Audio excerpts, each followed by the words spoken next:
Hey!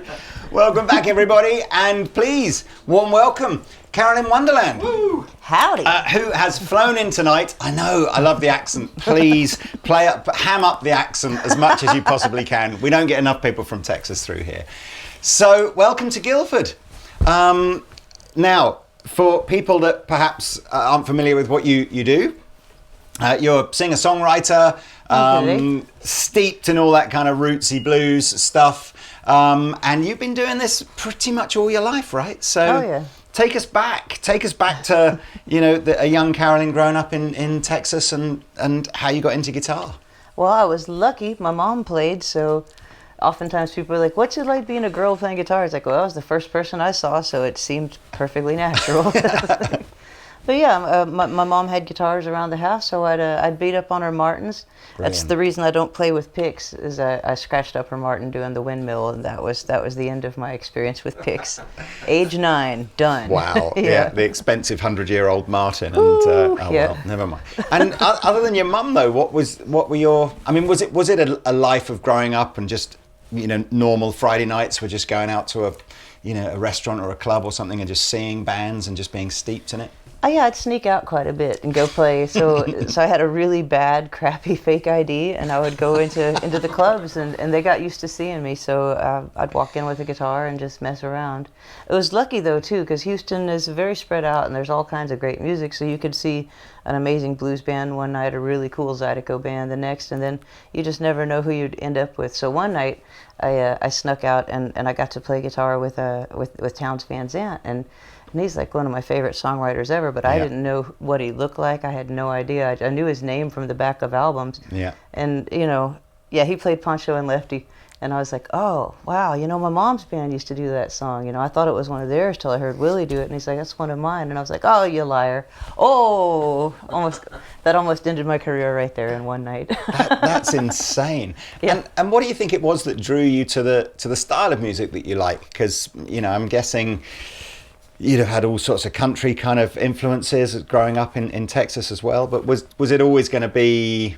I'm just trying to think actually now, because you probably, I'm thinking you think of the great Texas blues players, of course Stevie Ray comes to mind, but that would have been probably after you'd started playing, hadn't it, that Stevie kind of really broke onto the scene? Oh, right, yeah. I mean, about the same time. Roughly the same time. Roughly the same time. But, I mean, in Houston, there was a lot of folks. I mean, so I'd go play with, with Jerry Lightfoot, or I'd go play with Terry Green or Allison Fisher and Big Al Bettis and folks like that, and Grady Gaines and Joe Guitar Hughes were still holding court. So, there's a lot of players to get to watch, That does seem now, you must have been a really confident teenager then to just go, I'm just going to go and do this, because I think personally, that would, I don't know, I never really did the like the open mic night stuff. I had a band, Yeah. and we did stuff, but it was all. I always had the comfort of the band. But you obviously just were like,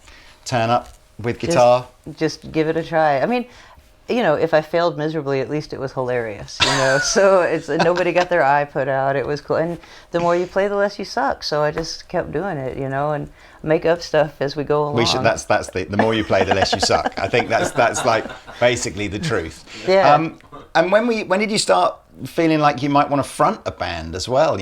Or was that always your thing? Just get up on stage and sing something? I just, at the time it was just something fun, It's like I can make up stuff about whoever's in the audience, just on the fly with whatever anyone's doing. But to have a band was super fun. And then my first band, our singer chickened out at the first gig, so I was like, well, I guess I'm gonna sing.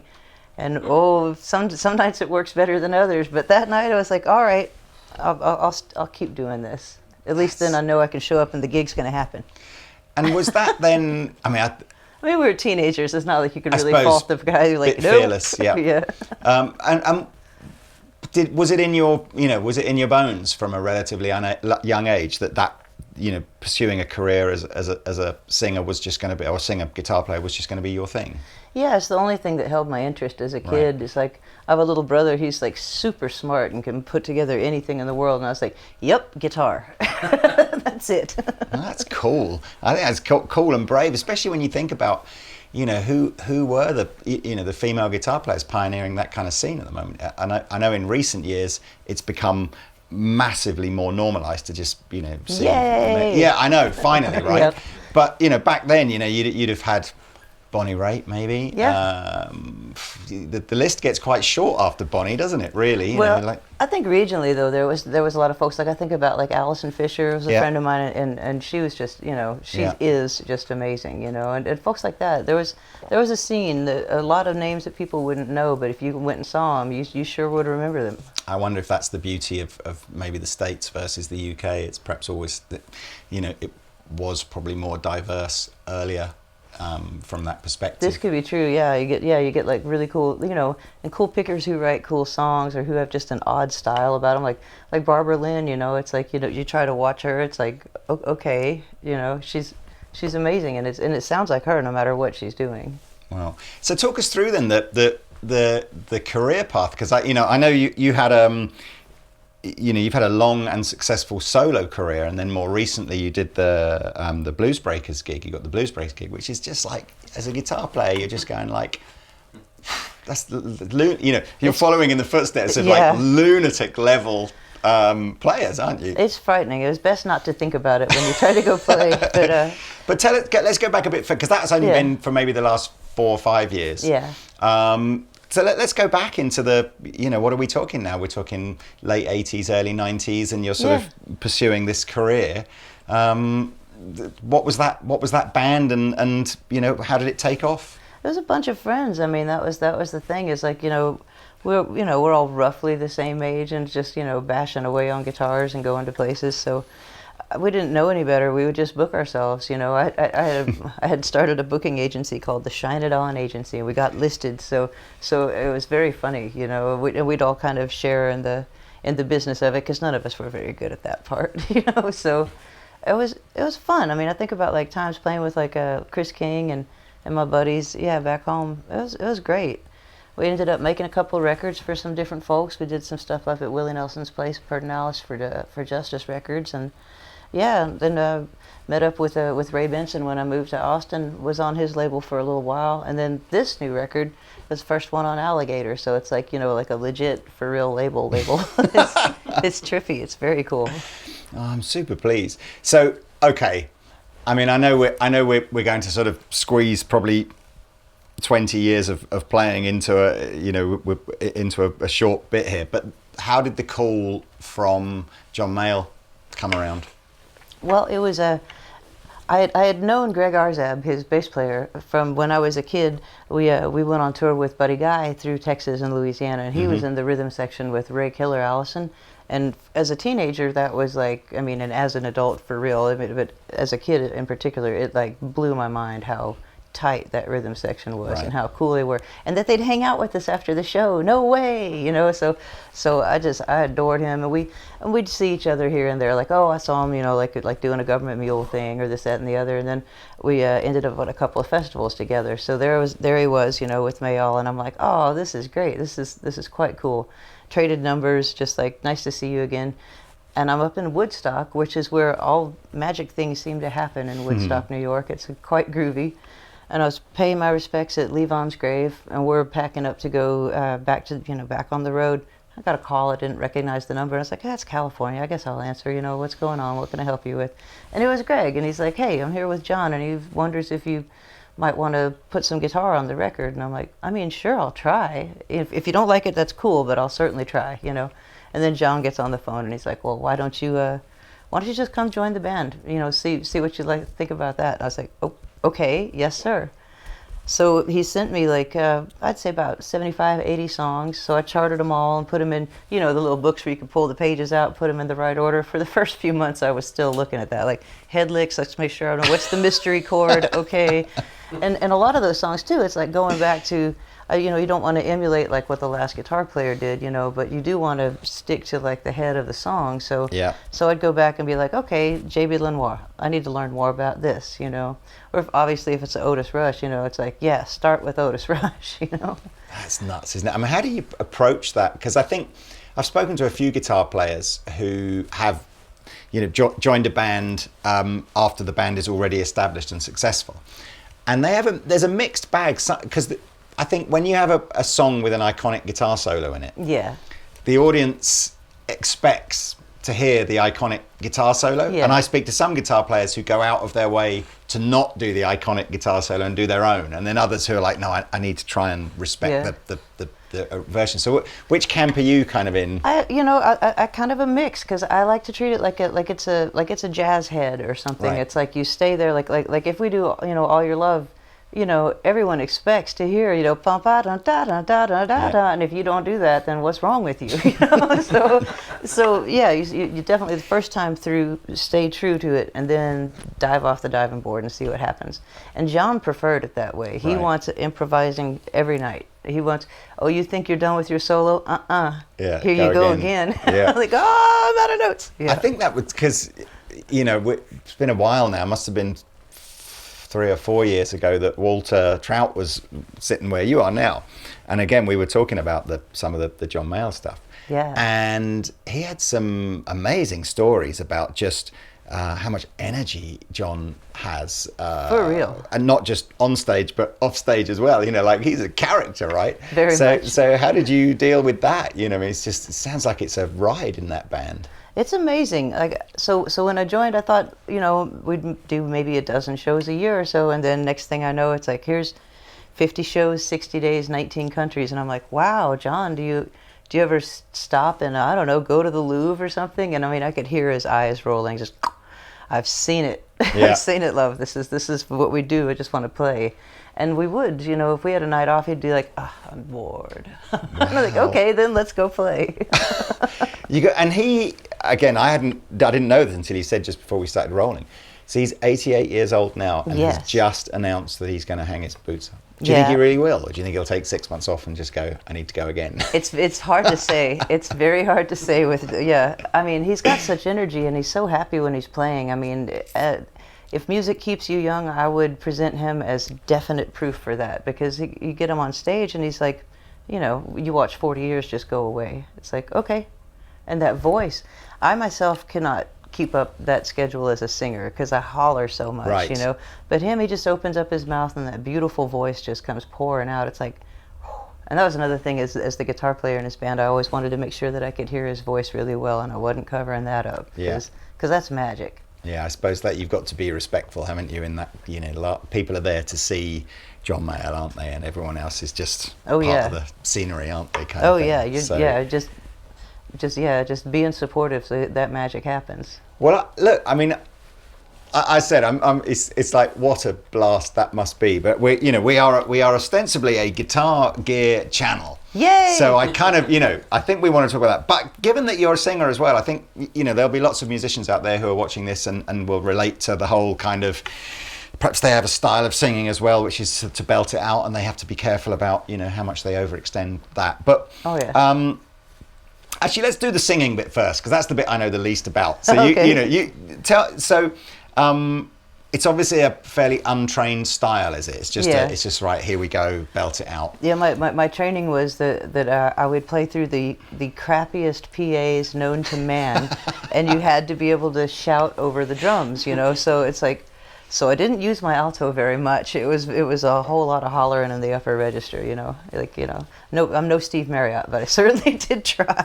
So what does that do then to your voice if you've got, you know, 6 or 7 shows back to back? You have to be careful. You have to, like, talking is actually a bit worse just because you keep going, you know, and you don't think about it. Talking while you're driving, that's bad because you don't think about like the road sound, and you're just, I got to get to the punchline of this joke. And I'm getting louder and louder as I do it. Yeah, it's like not so great for your voice. So you do have to hush up every now and then. I had that with or hot tea, cigarettes, and whiskey. I'm not sure. Yeah. So what? They're good or they're bad? Those things for you? A mix of both. For real. No, I met the guys from Alter Bridge before a gig of theirs to do an interview. So and Mark Tremonti, the guitar player, was fine doing the interview, but Miles Kennedy won't speak to anybody because it's all getting ready for the gig. Like just literally, you know, it's like wow, you know, not so. And you can feel it. Yeah, you can. You know, definitely you get like after a few years of it, you get a little. Oh, that's what's going to happen. I better watch it. I better watch it. Yeah. It must, though. I mean, you've obviously got like a raspy kind of edge to the voice. So I suppose to a certain extent, it's kind of like that's part of the magic, isn't it? The singing, that sense that the voice is a little bit husky and a little bit, you know. Yeah, and some nights it works, and some nights, you know. It is honestly. I watched stacks of kind of old YouTube stuff of you. I say old. I mean, it's mostly within the last 10 years, I guess. Yeah. And it's, you know, it's a joy to watch because it's, you know, there's nothing better than I think seeing, you know, someone fronting up a band, guitar strapped around them, belting out, just hollering. You know, it's you know, it's proper music, isn't it? Well, thank you. No, it's really. But so guitars wise, let's go on that journey. All right. So what was your first?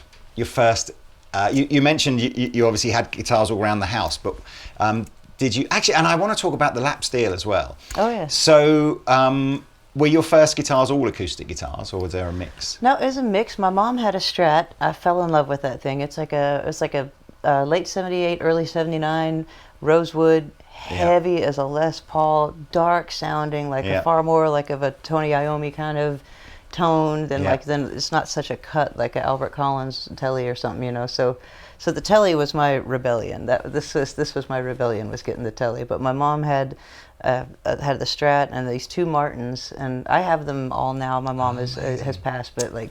She sounds like a cool lady. She was awesome. My mom was the best, man. She was so cool, and yeah, like so the 2 Martins. One of them she found in a dumpster in Waco, and she had like covered in nail polish, and she and my dad fixed it up, and it was like a student model. I want to say like a 1941 or so. And you know, there's a couple of pieces that needed some help, so I took it to a real, you know, guitar repairman, and he was like, "Well, all right then." And it had songs in it. You know, some guitars have songs in them, and some they might be beautiful, but if they didn't have a song, it's got to go. You know. And the other one that she had, a second Martin, it's like the smaller one, it's like a D18, an odd 18, and it's that one she found on a relative's porch, and it had flowers coming out of the sound hole.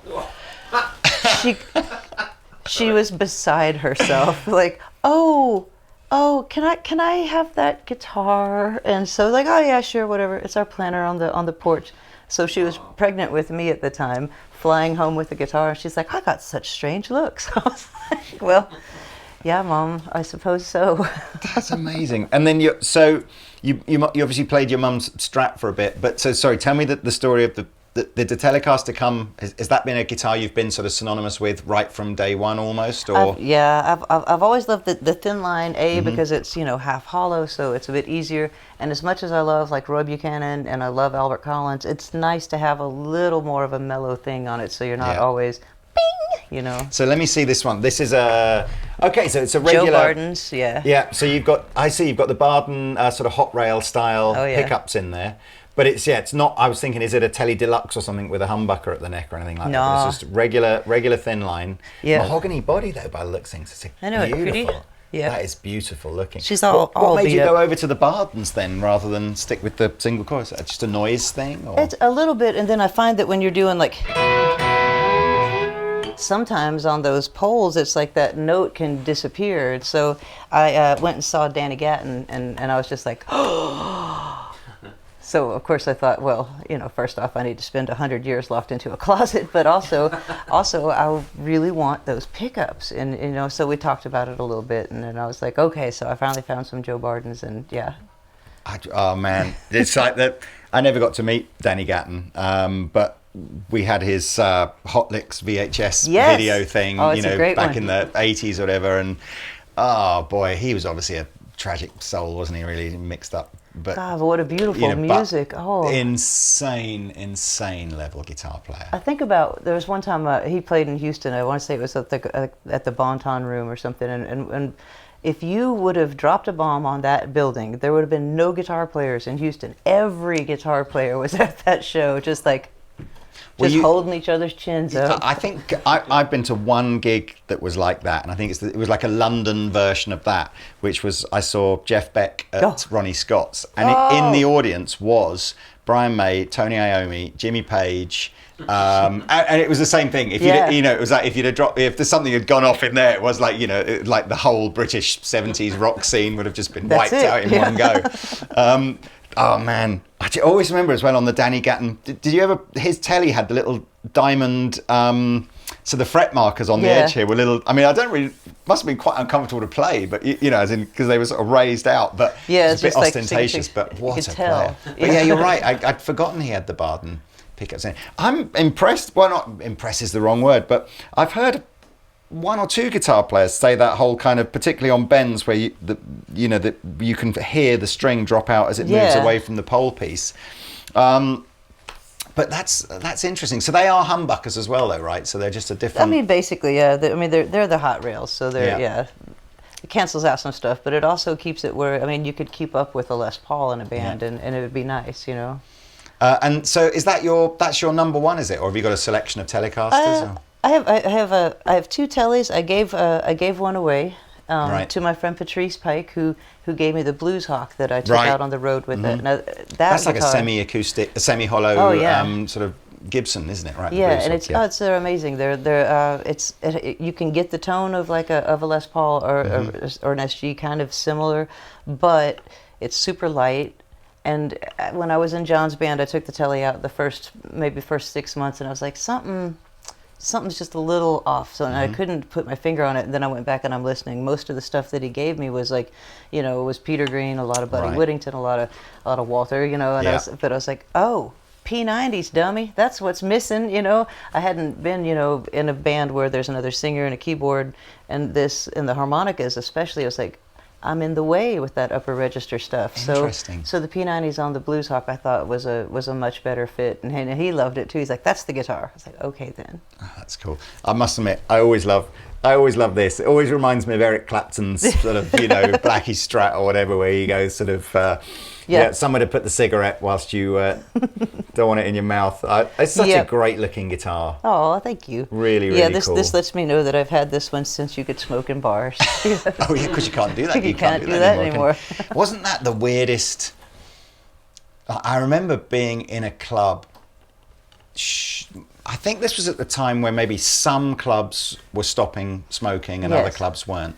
And I must have gone into a club that still let you smoke. Maybe even been in another country. I can't remember why. But I just remember just being aware for the first time ever of just how much smoke is in those clubs. Because it's when the lights cut through it and you can see everything. And I couldn't decide, on the one hand, I did feel it was massively more atmospheric with all the smoke, albeit that unbelievably bad for you at the same time. But I guess it's some of those old guitars where they go a funny colour because of all the smoke. You think that will never happen now, will it? No, you have to sit there in a room with a cigar. So that Telecaster and a Blues Hawk, that's your kind of go-to sort of thing. Really interesting about the P90 thing. I think it's a lot of guitar players probably don't consider how their sound fits into the mix of the band, you know, and how important it is to have something that sits in the right place. Yeah, well, and you can tell though. That's the thing, you know. You can definitely tell. It's like, yeah, that needs something. And then amp and pedal wise, I mean, you this is so old school now. It's just like, you know, it's like I just need a tube screamer. And Done. what would your normal go-to amp be? Do you tour with your own backline, or is it mainly hired in? And... It's half and half. Like when we come over here, it's mostly I throw a guitar and a lap steel in one case, put it on my back, and go. Yeah. You know, but at home, I have a tone IO that I use. My friend Adrian makes them, and it's kind of like those. it's like a Class A, you know, about a 20 watt, I'd say. So it's lighter than a deluxe, but it puts out about as much as a deluxe, and it's a little more customizable. Like the bias is where I like it, and I like that amp a lot. So it's just like an edge of breakup kind of fairly clean type sound. And you can be in a club and you're not like, very sorry to the person sitting in front of me, here's some earplugs and what would you like to drink, you know. Instead it's like, oh, okay, cool, I can tilt it back, it's nice. How long have you been using that for though? Just the last few years. So were you brought up on just having like a Fender Deluxe or a little AC-15 or something? Yeah, my husband is so very kind and puts up with, it's not furniture, it's a whole lot of amps, so yeah. Oh, you got lots of amps at home. Yeah, come Awesome. time for the pandemic, it was very handy though, because it was like no money coming in. It's like, well then, put some amps out there, we'll get the band some money. Yeah, that was, I mean, we haven't really talked about, you know, how you got through 2 or 3 years of no touring, but was that just relying on savings, and did you do much in terms of, you know, were you able to write music or do lots of the, you know, people were doing stuff on Zoom, weren't they? Yeah, we did a bit of that. I did probably like 10 shows. I didn't do like a weekly thing. I had so many friends who would do like a weekly thing, and I was like, no, I'm going to do 10, you know, different songs each week, and then finally I was just like, okay, that's enough of that. Right. I'm not very good at pushing buttons and doing that, but I did learn how to do mixing in Logic, and you know, and went back and practiced the trumpet and drums and bass and piano. Oh, you're just like super multi-talented then. No, do you do like the drum on your back and trumpet totally. like this? I don't know if you've seen it. There's a guy on YouTube at the moment that is killing it. He has a guitar on his lap, drum kit in front of him, and sings, and he somehow manages to do he holds a drumstick in the same hand as he holds his plectrum, and he somehow manages to downstroke and play the drum, and sounds a bit gimmicky. Otherwise, what would you be doing, like a Chapman stick kind of thing? Yeah, You know, it sounds a bit gimmicky, but it's actually really good. But anyway, but that's not. You don't do that and have a trumpet at the same time. Yeah. Yeah, and I love trumpet, but yeah, it was definitely an instrument that as a kid, it's like, well, you can't very well accompany yourself, you know? Yeah, limited. Yes. Let's talk about the lap steel as well. Yeah. That's did that come from playing slide on a regular guitar and then thinking I'm going to try lap steel, or was it just its own thing? It was its own thing. My friend Eldridge had actually found one in a pawn shop, and he's like, "Hey, here you go." And I was like, "Huh, what do I do with this?" Started messing around with different lighters or whatnot. And someone gave me a slide, and I was like, "All right." So these days, I love it. It's a little Morel, so you can't do anything wrong with it. It's got like what is it, Kent Armstrong's in it, and it's just, you know, under $200. If you're in trouble, you can paddle home with it in the middle of it. They're totally useful. I dig them. But for me, the tone and the stuff, I play slide on that. I don't play slide on the guitar. Oh, okay. Yeah, it's weird. Do you think between the two, if you could only, you know, if there was a sense of like, right, not so much like a desert island thing, but if it's like, right, you've got to travel to a gig and you can have one or the other. The guitar. You'd always go regular guitar. Oh yeah. That's cool. Well, I'd love to maybe hear a little bit of that. Oh, sure. Sure. That would be yeah. cool. And you can tell me about the monkey as well. What's it's like a good luck charm. Yeah, Fat Stanley. Fat Stanley. Yeah. Has he been with you a long time? A very long time. I thought he was going to get me in trouble. I always put him on my amp when we're going anywhere. So in John's band, I had him on the amplifier, and let me take that. Oh, thank you. So I had him on the amplifier, and he made it into the paper. One day, John knocked him off the amp, and bent down, picked him up, put him back, crossed his legs, and patted him on the head. I was like, oh, okay, good. I thought I was about to be in serious trouble. So tell me about this. This looks like it's been around the block a few times. Oh yeah. little stickers that little kids at festivals would put on it, and yeah, she's a little beat up. It's such a simple instrument, isn't it? Oh, it's the best thing about it. And I love it too. Like anyone who ever asks me like if they want to learn how to play one, I'm always like cindycashdollar.com. She's an amazing best. tutor. Yeah, and she's just one of my favorite players, period, but my goodness. Let's see how out of tune she is. Little bit.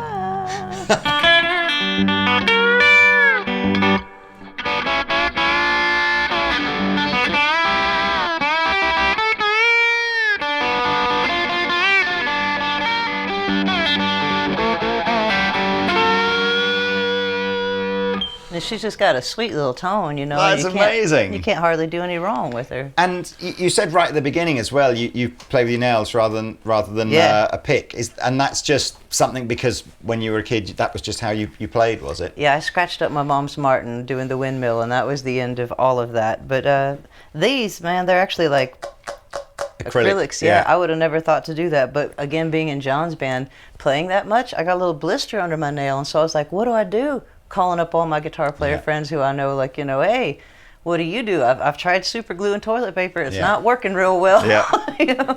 And it was Dave Alvin who produced and worked on my last record as well, one of my musical heroes. He's like, have you ever considered acrylics? And I'm like, those girly things? And he's like, I got 3 of them. I was like, okay, those not girly things, I'm in. Yeah, that's the guy who does our acoustic show. So he comes in like once a month just to do it. And he's always got acrylics on his right hand. Oh. And it's just, I guess, unless you're going to wear finger picks and stuff like that, how else are you going to do it? And I'm way too clumsy for those. Oh my goodness, they'll get caught in my hair. I'll forget it. Yeah, I always you can see a guitar player when they've got one hand with long nails and one hand with short nails. It's just like, know exactly who you are without even having to ask. So, and do you just use the same rig, do you, for your lap steel? Yeah, keep it easy. I think it's the best, and I find that these pickups are similar in output, so it's not like a big changeover when you go from either the Blues Hawk or the Telly. So it's not anything shocking. I had it before though with one of my other guitars where it's just like, okay, this guy is very loud. Let's. Good luck to us all. It's such a cool looking thing. Oh, I've got to learn it one day, to be honest. I love the fact you can just sit with it on your lap and mess around like that. And as you say, I guess because it's just are you just tuned to like an open E or something like that? Oh, open G, yeah. I just 1 3 5, and relatively. Yeah, it's easy. In the sense, because you can accompany yourself easily and find your way around. A 1 4 5 is fairly simple on it. The minor stuff was what got me, and that's right. Where it's like, yeah, definitely going to More someone difficult. like Cindy and going, hi, can I have a lesson? So what does life look like for you now, in the sense of I know I think your last album came out in 21, right? Mm-hmm. And you've obviously been... It's a year old. Yeah, that's mad, right? Where did that year go? And you finished up touring now with the Blues Breakers, so it'll all be your own stuff. But what does life look like for you? Oh, well, we're going to go home for a little bit. That's going to be fun. Home for Christmas? Yeah, just a little bit. And we're going to go play with my friends. On this tour, I brought my friend Shelley King. She's been playing with me acoustic and singing. She's one of my favorite songwriters. And man, everything's better with Shelley King in it. That voice is just, she's amazing. So me, her, and Marsha Ball are going to go do a couple of shows together in Texas. And then we work for a charity. I would say we volunteer, all of us on the board of this charity called homeaustin.org. Mm-hmm.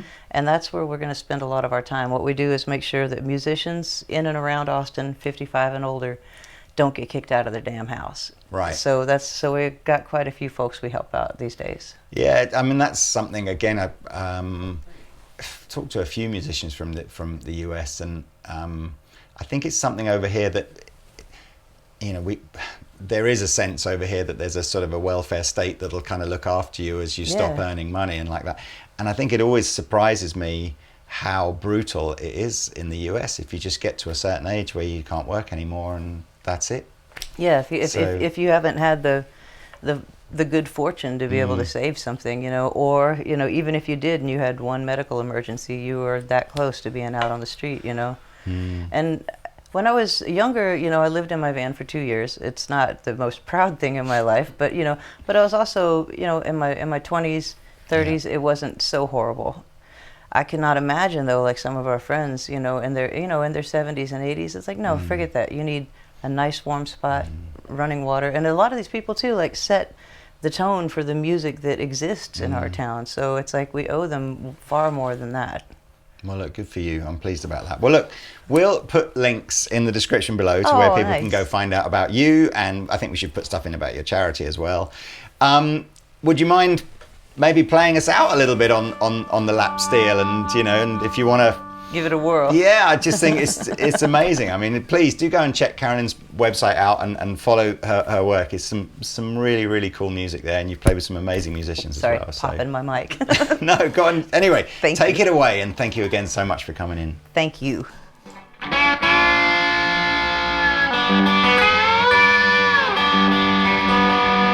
Well, you can run from your brother, but you never outrun God. Can nobody hide from God? You might rather run your system, but you never outrun God. I say, can nobody hide from God? I said, you can't hide. Oh, you can't hide. Can nobody hide from God?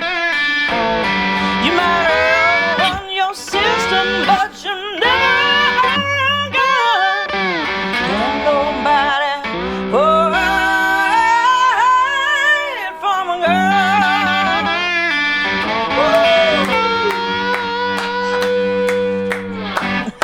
I love it. Wow. Thank you so much. Thank you. Thank you, golly.